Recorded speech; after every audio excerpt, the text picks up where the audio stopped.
Welcome to Pod We Cast. Jake, have you seen all the UFO news lately? It's everywhere. Government reports, whistleblowers, leaked videos. It's starting to feel like we're living in a sci-fi movie. I've noticed. Honestly, it's getting wild. A few years ago, if you talked about UFOs and aliens openly, people would give you the side eye. Now it's on the news, in Congress, even the Pentagon's been releasing footage. Exactly. UFOs, well, they call them UAPs now, are being talked about seriously by officials. It's like all these UFO revelations are finally coming out. It makes you wonder, are we finally getting the truth about aliens after decades of secrecy and denial? That's the big question. For so long, the whole topic was dismissed as conspiracy theory or fringe nonsense. Remember how saying, "I saw a UFO," would get you labeled crazy? Oh, you'd get compared to that "I want to believe" poster from the X-Files, and everyone would laugh. But now? Now things have flipped. Pilots, military commanders, and intelligence officers all say, yeah, there's something up there we can't explain. It's eerie. I have to admit, it's giving me chills, in a good way mostly. It's validating for those who've been claiming these things for years, but it's also a bit eerie. If this is true, our world might be a lot stranger than we thought. And maybe a bit scarier, too. Because if some of these claims are true, then what are we dealing with? Are aliens watching us? Advanced technology flying around with impunity? So many questions. I mean, think about it, Jake. If the government or someone has been hiding evidence of alien contact, what's the reason? Are they protecting us or themselves? Or maybe they didn't know what these things were either, and they were scrambling to figure it out without causing a panic. Sometimes I lean towards Hanlon's razor. Never attribute to malice what can be explained by stupidity or confusion. True, it could be. But then, when you hear some of these insiders talk, it sounds like there was intent to keep it quiet. Like they've known more than they let on. Well, let's try to sift through it all tonight, from the earliest sightings in history to the latest bombshells in 2023. The Roswell crash, the Pentagon UAP files, the Tic Tac video, Area 51 lore, everything. Yes, let's connect the dots across time, because this isn't just recent. People have seen weird stuff in the sky forever, since ancient times. Are we going ancient aliens now? I do love a good ancient alien story, but seriously, even in old manuscripts and records, strange objects are mentioned in the sky. There are. I was reading about how, in medieval times, people reported flying ships or shiny discs. Like the 1561 incident in Nuremberg, Germany. There was this mass sighting of strange flying objects battling in the sky at dawn. It's recorded in a broadsheet of the time. They drew spheres and cylinders flying around shooting beams. How crazy is that? I remember that story. It sounds like something straight out of a History Channel special. The villagers described an aerial battle and a big black triangular object that showed up after the fight. Then everything disappeared or crashed outside the city. They took it as a divine sign back then. Yeah, they thought it was a warning from God or some omen. In the 1500s, they didn't have the concept of extraterrestrials, so they interpreted it with their religious lens. Makes you wonder, if that happened as described, could it have been visitors, like aliens, duking it out in the skies over Renaissance Europe? Bizarre to imagine. Super bizarre. And that's just one example. There are even older ones. Some ancient Roman texts mention shields or flaming chariots in the sky. Indian epics talk about flying vimanas. Throughout history, these accounts have been framed in the language of their time. Of course, skeptics would say those could be meteors, comets, or auroras that people didn't understand, or just myths. But the fact is, weird aerial phenomena didn't start in the 20th century. Exactly. Humans have been seeing unexplained lights and objects forever. But it ramped up in the 20th century, especially around World War II and after. That's when UFOs became huge. Right. The modern UFO era, Roswell and all that. But even just before Roswell, a significant sighting coined the term flying saucer. Kenneth Arnold, 1947, right? Yep, in June 1947, a private pilot, Kenneth Arnold, was flying near Mount Rainier in Washington state when he saw 9 shiny objects flying in formation at incredible speed. He described their motion like a saucer if you skip it across the water, and the press turned that into flying saucers. And that was just a couple of weeks before Roswell happened. It's like suddenly 1947, bam, UFOs are front and center. Arnold's sighting got huge media attention because he was credible. After his story, more people started reporting seeing disc-shaped things. The modern UFO craze was born right there. And then Roswell took it to a whole new level. Yes, Roswell, July 1947, the granddaddy of all UFO tales. The one everyone has heard of, even if they know nothing else about UFO lore. The one everyone has heard of, even if they know nothing else about UFO lore. Picture it, a ranch in New Mexico, something crashes in the middle of nowhere during a thunderstorm. The Army Air Force from the nearby base comes out to investigate. Initially, they released a press release saying, "We recovered a flying saucer." Can you imagine? They said that to the press. They did. The local paper even printed the headline, "Roswell RAAF captures flying saucer on ranch in Roswell region." I would love to have seen people's faces when that news hit. Seriously, but then the very next day, the Army says, "Oh, wait, never mind, it was just a weather balloon." And they even had an officer pose with balloon debris for photos, saying, "See, just tinfoil and sticks, nothing to see here, folks." That flip-flop is what made Roswell legendary. Why did they say it was a flying saucer at first if it was just a balloon? It looks so suspicious in hindsight. Exactly. It fueled decades of speculation. People thought they must have found something extraordinary and then got ordered to cover it quickly. The conspiracy theory started right there. In later years, witnesses and supposed insiders emerged from the woodwork. The rancher who found the debris, Mac Brazel, said the material was weird, super light but strong, and some pieces had strange symbols. Major Jesse Marcel, the intelligence officer who helped recover debris, went on record in the late 70s saying it wasn't anything made on this earth. I remember Marcel's interview. He seemed convinced what he saw wasn't just foil from a balloon. Of course, in the 90s, the Air Force did another investigation and said, nope, it was a balloon, a top-secret Project Mogul balloon meant to detect Soviet nuclear tests.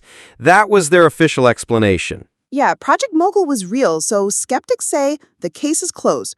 Roswell was a classified balloon, hence the secrecy. But others point out that Mogul balloon or not, the whole thing was handled so oddly. Mogul balloons weren't that much different from regular weather balloons, so would they really fool those officers?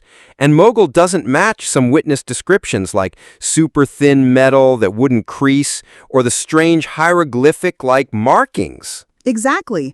And then there's the lore about alien bodies being recovered from the crash and taken to Wright-Patterson Air Force Base in Ohio, the stuff of countless books and movies. Right, the iconic image of little gray aliens on autopsy tables.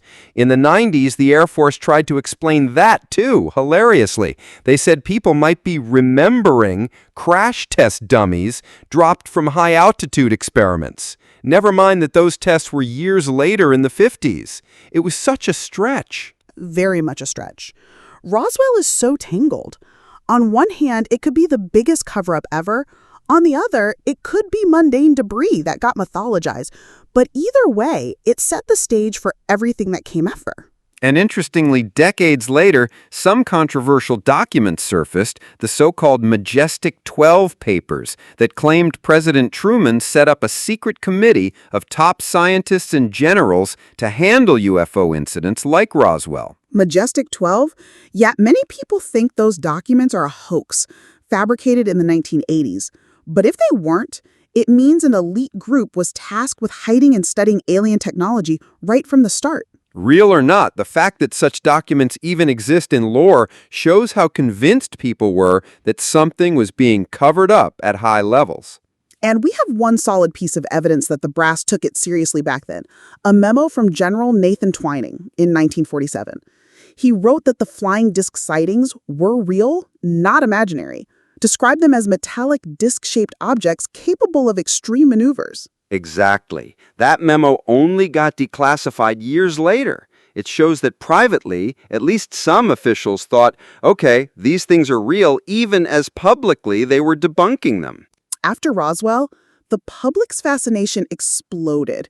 You had the 50s flying saucer craze, sightings everywhere. The government was in a tricky spot. They had to look into these reports because what if some were Soviet spycraft or a threat? But they also wanted to assure people nothing exotic was going on. Enter Project Blue Book. Yep, the Air Force's official UFO investigation program. Before the creation of the Blue Book, they were projects called Sign and Grudge, but the Blue Book ran the longest, from 1952 to 1969. They collected about 12,000 reports. Something like that, and the vast majority were explained away as stars, clouds, aircraft, hoaxes, you name it. But a small percentage, 5 or 6%, remained unidentified after investigation. And those few hundred unexplained cases kept people wondering. Blue Book's conclusion in the end was basically, we found no evidence of anything beyond the ordinary, and UFOs aren't a threat to national security. Then they shut it down. The funny thing is, one of Project Blue Book's scientific consultants, Dr. J. Allen Hynek, started out debunking UFO reports, but ended up changing his tune. Right. Hynek was hired to explain things away. He even famously called one case swamp gas. But by the end of the 60s, he admitted some cases completely baffled him. He essentially went from a skeptic to a cautious believer. He coined terms we still use, like close encounters of the first, second, third kind. And get this, Hynek was a consultant on Spielberg's movie Close Encounters of the Third Kind. And he even has a cameo at the end. The debunker-turned-believer story is ironic. It is. When a guy like Hynek says there's something to this after all, you must wonder what he saw in those Blue Book files. Exactly. And Blue Book wasn't the only game in town. Even some U.S. presidents had run-ins with UFOs. Oh, you're talking about Carter, aren't you? Jimmy Carter, yes. He famously reported seeing a UFO in 1969 before he became president. He described a bright object in the sky that changed color and moved toward him before disappearing. He even filed an official report with the UFO organization. He wasn't shy about it either. During the 1976 campaign, he said he'd try to open up UFO files if he won. But when he became president, he never got far. Some say he was told nothing was there, or security folks discouraged him from digging. And Ronald Reagan claimed a sighting, too. When he was governor of California, he and some others on a small plane saw a strange light that zigzagged and then shot off. Reagan later even joked about UFOs in speeches, but he did privately tell that story. Amazingly, 2 future presidents saw something that couldn't explain. If even they, once in office, couldn't get clear answers, it makes you wonder how compartmentalized this stuff is. Right. Even presidents only get briefed if they have a need to know. Meanwhile, for the Air Force, after Blue Book was closed, that was it, officially. We're not studying UFOs anymore, move along. But of course, sightings didn't stop. People kept seeing things, pilots, civilians, and even other countries' militaries. It makes you wonder if maybe the juicy stuff just went into the black world of classified projects, and Blue Book was more a public-facing thing to calm everyone down. Many UFO researchers believe that. They suspect that even after Blue Book closed, the military and intelligence community kept tabs on the phenomenon without telling the public. I mean, wouldn't you? If there's even a slight chance some UFOs were real crap zipping around, you'd want to figure it out, even if you had to do it secretly. No doubt about it. And some highly respected figures have hinted at a cover-up too, even astronauts. That's right. Gordon Cooper, one of the Mercury astronauts, said he witnessed a flying saucer land at an Air Force base in the 1950s and that it was filmed. He said the footage was whisked away and he never saw it again. Edgar Mitchell, the 6th man to walk on the moon, was very outspoken later in life, and he was convinced some UFOs were extraterrestrial craft. He said he'd spoken to people with inside knowledge after he left NASA. When a former Apollo astronaut says, "We're not alone," You must wonder what he heard or knew. It gives me chills, honestly. NASA officially says they've never found evidence of aliens, but the whole topic becomes even more intriguing when you have astronauts hinting otherwise. Speaking of the 50s, some pretty dramatic sightings even worried the brass, like the Washington, D.C. UFO incident in 1952. Oh yeah, summer of 52, UFOs over the Capitol. That's a classic. 2 separate weekends in July, right? People saw strange lights flying over D.C., including the White House and Capitol building. Air Force radar picked up objects and scrambled jets to intercept them. And every time the jets approached, the objects would vanish, then reappear elsewhere. It made headlines nationwide. That famous photo of radar operators watching blips streaking on the screen is there. It freaked the government so much that the Air Force held a big press conference to calm people down, explaining it away as temperature inversions on the radar and misidentified stars, but a lot of folks weren't buying it. Can you blame them? Sure, temperature inversions can mess with radar, but they don't make bright lights zip around.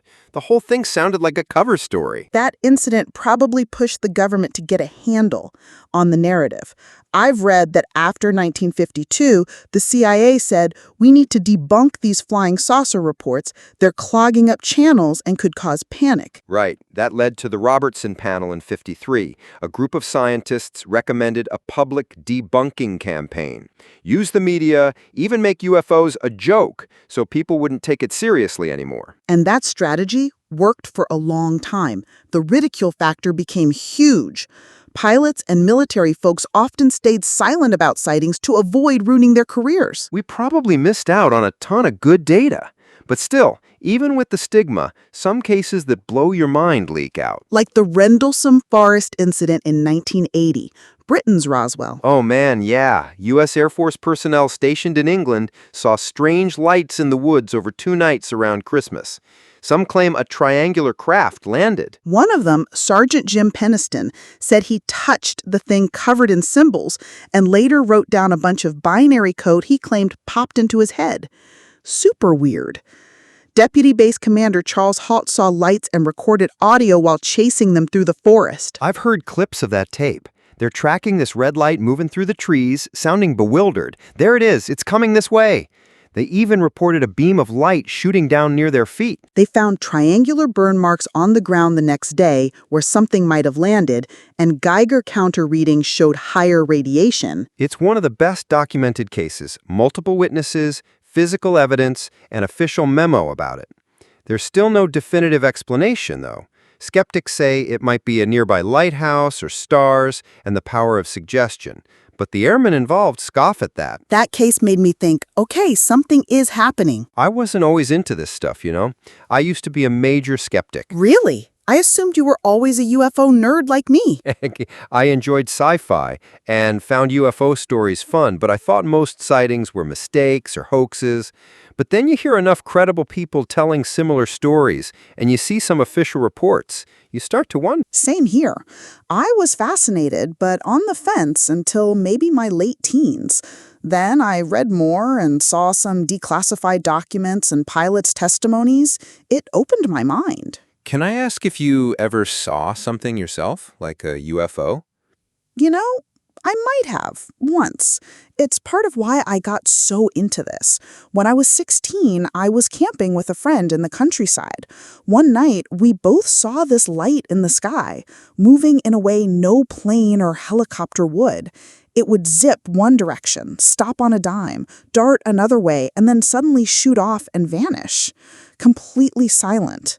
Whoa, that must have been intense. Did you tell anyone? We told our families, but they thought we just saw a plane or something. We knew it wasn't a plane. But we were just teenagers. We didn't know how to report a UFO. We mostly kept it to ourselves. That would plant a seed for sure. I've never had a clear UFO sighting myself. Maybe a couple of, what's that moments with satellites or whatever, but nothing I couldn't eventually explain. I'm jealous. Maybe someday you'll see something undeniable. I was so transfixed at that moment that I didn't even think to grab a camera. Afterward, I was just like, what did we see? I bet. Reading and hearing stories is one thing, but seeing something with your own eyes, it's differently. Exactly. It felt almost unreal while it was happening, but it convinced me that there's odd stuff in the sky we can't explain. And you're not alone. So many people have quiet stories like that. They only whisper them to close friends because they don't want to sound crazy. For sure. And because anecdotes alone weren't enough, I dug into government documents to see what was on record. I found out the CIA and other agencies have declassified a bunch of UFO files, and some of them were just wow. Like one about a 1976 case in Tehran. An Iranian fighter pilot tried to fire a missile at a UFO, and his equipment froze up. The UFO turned off the weapons and communications whenever the jets got too close. I've heard of that. During the Shah's era, the Iranian pilot's missiles and even his electronics were knocked out whenever he tried to engage the object. When he backed off, his controls came back. Then the UFO took off like a shot. Yes, and that incident was written up in a U.S. Defense Intelligence Agency report at the time. So it's not just hearsay, it's in official documents. How many jaw-dropping reports were buried in government files for years is wild. Most people didn't know about them because of the stigma, and back then, the lack of easy access. Right. It was all word of mouth or niche newsletters until the internet. But even with the internet, it took insiders and whistleblowers coming forward to move the needle. And that brings us to one of the biggest bombshells, the Bob Lazar story, 1989. Ah, Bob Lazar and Area 51. That one I still struggle with. It's groundbreaking or BS, and I honestly can't tell which. Same. But we must discuss it because it's a massive part of UFO lore. And the stuff he described, if he made it up, the guy has one wild imagination. He talks about a craft being the small, sleek disk, maybe 50 feet wide, with a reactor at the center using element 115 to generate gravity waves. Yep. He described an anti-gravity propulsion system. According to him, the craft could warp space-time itself to negate gravity. This was decades before people discussed metamaterials or any of that. And element 115, back then, it hadn't even been synthesized in a lab. They finally synthesized element 115, moscovium, in the early 2000s, but it's very unstable and decays in a split second. Right. Lazar claimed the element 115 they had was stable, an isotope we haven't produced. It's wild. He also described biometric hand scanners at the site, S4, that read your bone structure. For years, people laughed at that and said it was movie stuff. Then, photos of that exact kind of 1980s hand scanner surfaced. It turns out it was real tech. That detail and the element 115 thing make me pause. How did he know about those if he was lying? Some say he did work at Los Alamos and maybe picked up some nuggets of info or just lucked out on guesses. But yeah, it's intriguing. On the flip side, much of his story is unverified. His education records are missing. He claimed degrees from MIT and Caltech, but no one has found proof. He says the government erased his records to discredit him. It's like cloak and dagger stuff. If he's telling the truth, the implications are enormous. The government has at least one alien spacecraft in a hangar and has been trying to reverse engineer it, and possibly has been successful at some level. And that would mean Roswell or something like that happened. How else did they get a craft? Lazar even mused that one of the crafts he saw looked ancient, as if it might have been dug up archaeologically. Imagine that, an alien ship that's been on Earth for millennia. Gives you chills. If he's lying, he created modern Area 51 mythology from thin air. If he's truthful, we've been living in a sci-fi reality behind the scenes. Area 51 itself is a real place, of course, a secret military base that for decades the government didn't publicly acknowledge. They tested the U-2 spy plane, the SR-71 Blackbird, and stealth jets there, cutting-edge stuff that could easily be misconstrued as UFOs by outsiders. Definitely. The secrecy around Area 51 fueled speculation. Remember the Storm Area 51 Facebook thing in 2019? Thousands of people joked they would raid the base to see them aliens. They can't stop all of us. Such an internet moment. In reality, only a few showed up in funny costumes. No one Naruto ran past the guards. Thankfully, the Air Force would not have found that amusing, but it shows how much the idea of hidden aliens at Area 51 has seeped into pop culture. It's like modern folklore. Speaking of pop culture, the 90s were full of aliens. The X-Files, Independence Day, etc. But even as fiction thrived, real sightings continued. One of the most significant mass sightings ever happened in 1997, the Phoenix Lights. Oh, yes. Thousands of people in Arizona, including the governor, saw giant V-shaped crafts or arrays of lights silently gliding over Phoenix and other areas one night. Hard to dismiss that many eyewitnesses. They described a massive dark object with lights on its edges, blocking out the stars as it passed. Some said it was silent and bigger than a football stadium. Exactly. And even Governor Fife Symington, who initially made fun of the whole thing, he had an aide dress in an alien costume at a press conference. Years later, admitted he saw the craft and that it was otherworldly. He said, "It wasn't from this planet." That kind of reversal is striking. When a former governor says, "I saw it, and it was huge and inexplicable," you pay attention. By late 1999 and early 2000s, the UFO topic was still simmering, but it felt stagnant. There are a lot of reports and grainy videos, but nothing could convince everyone. Oh man, early internet forums were rife with fake UFO photos. It made it so hard to tell which ones might be real. Yup. Then, with better CGI in the 2000s, YouTube got flooded with hoax videos. It was like The Boy Who Cried Wolf. People started automatically assuming any new UFO video was fake. For sure. But ironically, some of the real stuff happened secretly during that time. It just hadn't been revealed yet. You mean the Tic Tac? Exactly.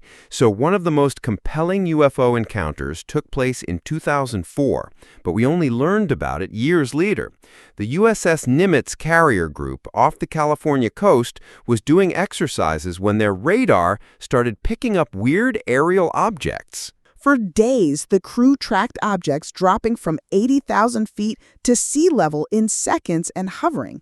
They nicknamed one the Tic Tac because it looked like a white Tic Tac candy, an oblong, featureless white capsule about 40 feet long. Fighter pilots were sent to check it out. One pilot, Commander David Fravor, actually saw it up close. It was hovering over the ocean, churning the water beneath like something was under the surface. When he dove toward it, the Tic Tac reacted. It miraculously zoomed away and outmaneuvered him. It went from near sea level to high altitude instantly and disappeared.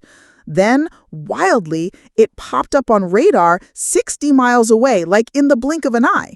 They managed to get some infrared camera footage of it, that grainy black and white FLIR video that later became famous, the one where the object is rotating and the pilots on the audio are like, "Whoa, did you see that, dude?" Yes, I love their genuine reactions.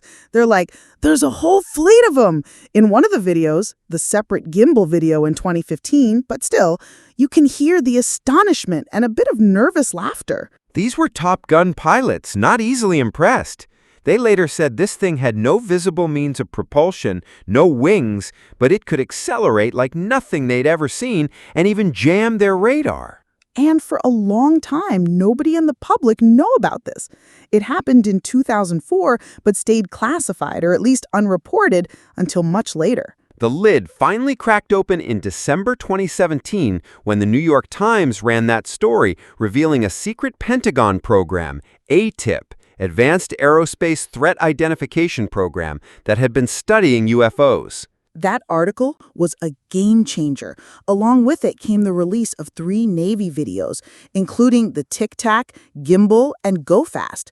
For the first time, the Pentagon confirmed those videos were real and showed unidentified phenomena. I remember reading that and going, is this for real? The Pentagon was admitting UFOs are a thing they study?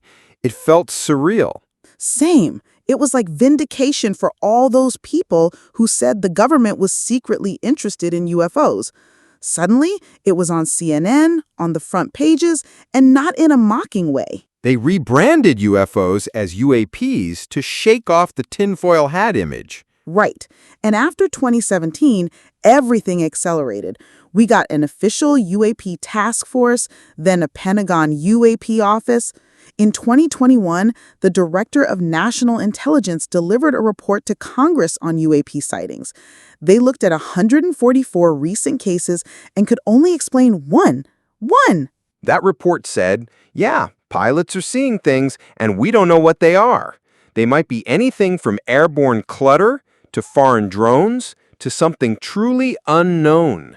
And they explicitly did not rule out extraterrestrials. That took it to a new level. Our government essentially said, we have mystery objects flying around. They aren't ours. We don't think they're adversaries, at least not all, and we need to figure it out. In May 2022, we got the first open congressional hearing on UFOs in over 50 years. I watched that live. It was dry but historic. Pentagon officials testified about UAP sightings and showed a couple of videos. One of a flashing triangle, which they said might have been drones, another of a fast-moving sphere they still had no clue about. The fact that it was seriously discussed in Congress was amazing. Some Congress members said, this is real. People are reporting these things, and we need to destigmatize it and investigate. That set the stage for an even more explosive hearing in July 2023. You know, the one with the whistleblower and the fighter pilots?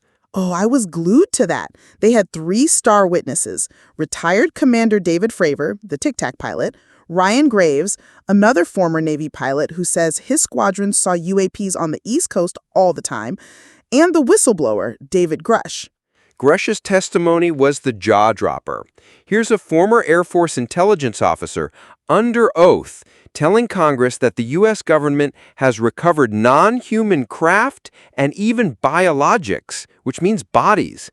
Essentially, yes, we have alien vehicles and perhaps aliens. I got goosebumps when he said that. Non-human biologics from crash sites, a secret multi-decade program to reverse engineer alien technology.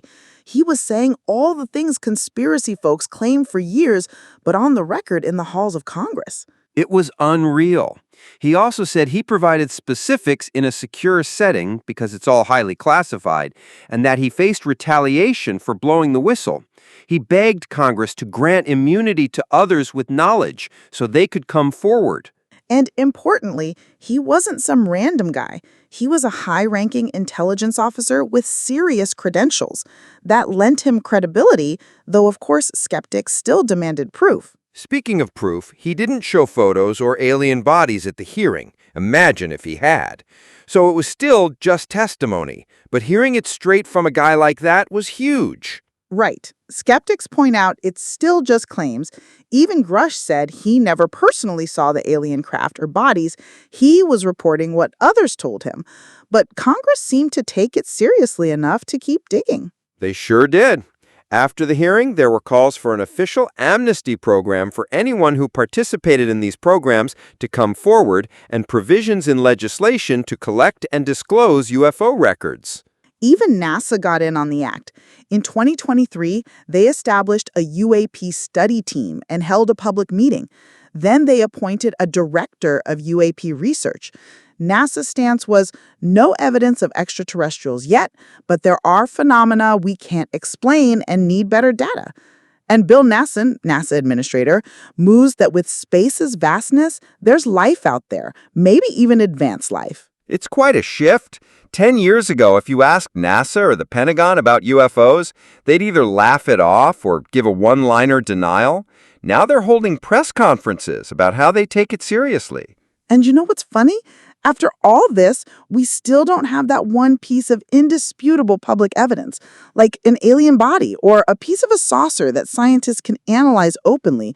We're being teased with hints and statements, but not given the hard proof to settle it. Well, except for that bizarre presentation in Mexico's Congress. Remember in 2023 when a UFO enthusiast showed off what he claimed were 2 alien mummies? Oh my gosh, yes! Those tiny little alleged alien corpses looked like ET made of paper mache. They were supposedly found in Peru and fossilized, and the guy swore they weren't human. It made a big splash for a few days, but once scientists looked at it, most said it was likely a hoax or misidentified remains. Some reports said it may have been assembled from human and animal bones, or just ancient mummies that were oddly deformed. For a moment, though, watching that live, I was like, are we seeing alien bodies on TV right now? But yeah, it didn't hold up under scrutiny. It got tons of media coverage, but ultimately muddied the waters. Sensational stuff like that, especially if it's bogus, hurts the credibility of serious research. It makes it harder for people to separate objective evidence from fakes. Exactly. Every time something like that happens, skeptics have a field day saying, see, it's all nonsense, even as credible pilots and officials say, no, there is something. It was a circus, entertaining but almost certainly not legit. Meanwhile, if there is objective evidence, it's still hidden away. We're being teased with hints and statements, but not given the hard proof to settle it. I sometimes worry, what if all this buildup leads to nothing?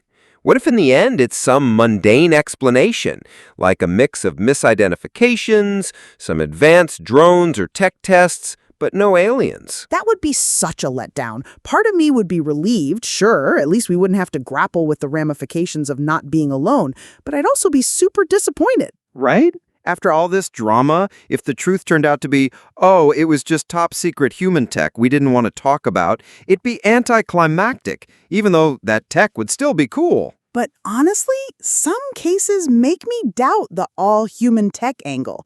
If some were secret military projects, why would they test them by flying over carrier groups or buzzing commercial airliners?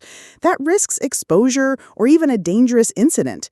It doesn't add up. True, that seems needlessly risky unless they want to see how our forces react.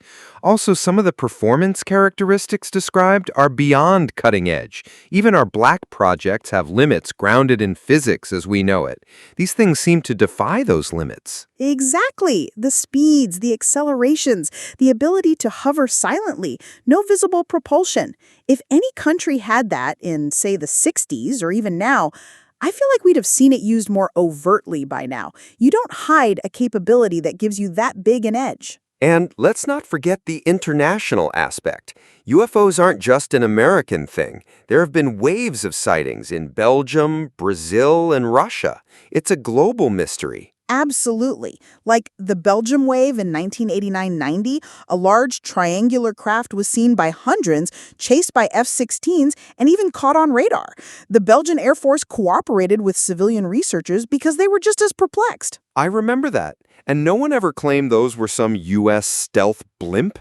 It remains unexplained. All this makes a compelling case that something is genuinely happening beyond secret planes or misidentified planets. With multiple governments and high-level people acknowledging it, we might be finally on the verge of answers. I feel that way too. We have more pieces of the puzzle laid out than ever before. The videos, the credible witness testimonies, declassified reports. It feels like momentum is building toward something. But the whole truth? That might still take some prying. There could be a huge reveal coming, or it could be more slow drip for years. Sometimes I wonder if they're preparing us gradually. First, get people used to the idea that UFOs are real unknowns.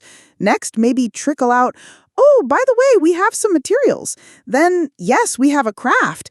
And finally, here's an alien. The acclimatization theory.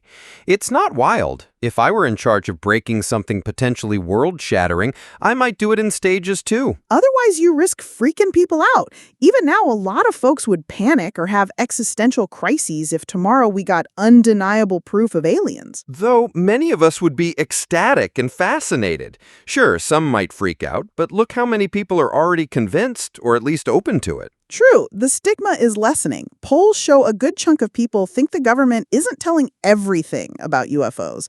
The world could handle knowing, especially if presented the right way. So the big question, are we finally getting the truth about aliens? It feels like it. bit by bit. I suspect we're closer than ever. We might wake up one of these days to some headline like, "Government reveals recovery of alien craft," and the world will collectively gasp. Or maybe it won't be the government. Maybe aliens themselves will make a move. One day they may appear openly and bypass the intermediaries entirely. White House lawn scenario or ships in the sky for all to see. That would be wild. Society would ultimately handle it, but it would be the most profound event in human history, no question. Everything would change. Everything from our scientific understanding to our philosophies and religions. We go from wondering if we're alone to knowing we're not. Honestly, I hope I see that in my lifetime. As much as it's scary, it's also the ultimate adventure, finding out we're part of a bigger cosmic community, or at least not the only kids on the block. Same here. It would answer many questions, even if it raises countless new ones. In the meantime, we'll keep watching the skies and following the clues, because something is happening. No doubt. The universe is too vast for us to be the only intelligent life. Statistically, there must be others. The big surprise would be if some of those others found us first and have been quietly watching us. It's like the Fermi paradox in reverse. Enrico Fermi asked, if aliens are out there, where are they? The answer may be that they're here, but we've been too busy dismissing the signs. Yeah, we might have been listening for radio signals in space while some visitors were already in our skies. It's ironic when you think about it. Imagine the perspective of an alien observing us. They'd have seen us go from horse carriages to rockets in a blink of an eye to them.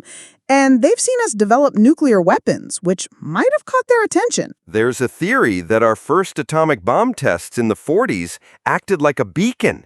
Hey, there's a species here that just discovered nukes. Better check on them. And sure enough, after we developed nukes, boom, the late 40s UFO wave. Coincidence? Maybe not. They might have put us under closer surveillance after that. Like, these humans have weapons that could potentially harm more than just their planet. Who knows? Maybe nukes ripple out in ways we don't realize. It's a bit unsettling thinking we're under observation, but also maybe reassuring if they intended to stop us from doing something bad, like nuking ourselves. I'd like to think any civilization advanced enough to get here would also be wise enough to not want us to annihilate ourselves. They may have been subtly keeping us from doing that. Those nuke shutdown stories make you wonder. They do. It's like someone stepping in saying, "Not so fast, kids. Don't burn the house down." Lads, we might owe aliens for still being here. Who knows? On that note, whether these UAP are aliens, interdimensional beings, time travelers, or something else, the one thing we're sure of is something real is behind at least some of this. And it feels like we're inching closer to understanding what. The fact that governments and scientists are openly investigating now is enormous. I feel the same way. 20 years ago, I'd have bet this topic would remain fringe and laughed at. Now it's like we're at dawn and the sun's about to peek over the horizon. The question remains, will that sunrise reveal we're not alone? And if it does, are we ready?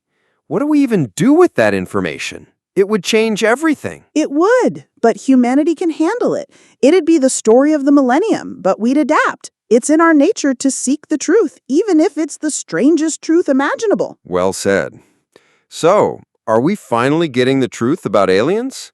I'm more optimistic than ever that we are on that path. I have a feeling we might be. The momentum's there. Only time will tell, but we'll be here, watching and waiting. And when that truth comes out, we'll discuss it. Absolutely. We'll dedicate an episode to We Told You So. Laughs. Until then, we'll keep the curiosity alive and the conversation going. To all our listeners, keep your eyes on the skies and your minds open. Things are changing.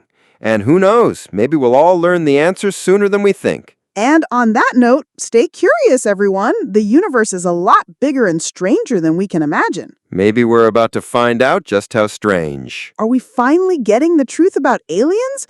Stick around, because it sure looks that way. Until next time, keep exploring the unexplained.